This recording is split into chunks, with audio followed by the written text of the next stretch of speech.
Okay, so I wanted to give a quick look at the new Gen 2 fender mount for the ARB single compressors. It does work with the classic or the new brushless compressor, as you can see.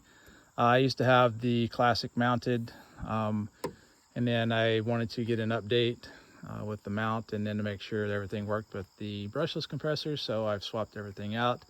This new bracket is actually one piece, so the previous bracket had a secondary bracket that goes to the side here.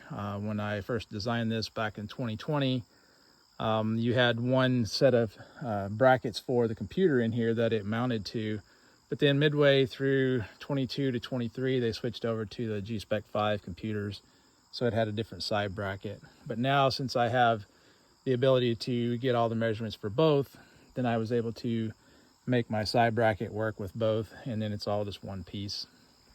So with the new compressor, as you can see, sets in really nice. I've got everything set up. The full kit, when you order it, it comes with everything except for the rocker switch plate. That's an optional piece, since some people like to have their switch inside or controlled somewhere else. So I keep that as an option. Otherwise, the mount, all the mounting hardware, this 3-way fitting that you need to keep it nice and low, the 20-inch Grim Off-Road stainless airline, and then the JIC 4 ARB air coupler. That all comes with the kit. So, but this one, the wiring harness took a little bit to get figured out, but honestly, I didn't take any of it out. I just kind of bundled everything up, and it's kind of neatly tucked in behind here.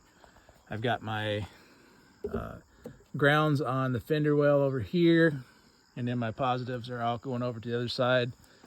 So I've got the Genesis Off-Road dual battery system right now.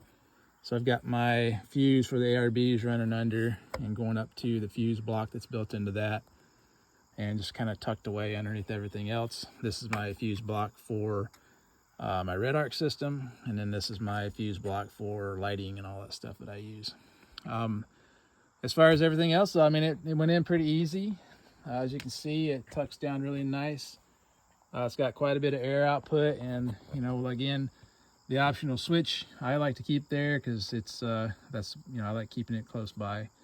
But if you have any questions on these, the Gen 2 mount will get up on the website. Now that I've got everything mounted, I'm going to take some photos and get it listed. The Gen 1s, if you're interested in that one, I've got those at 20% off right now, because once those are gone, this is going to be the main one. So, but if you have any questions on these, just let me know. 813fabrication.com.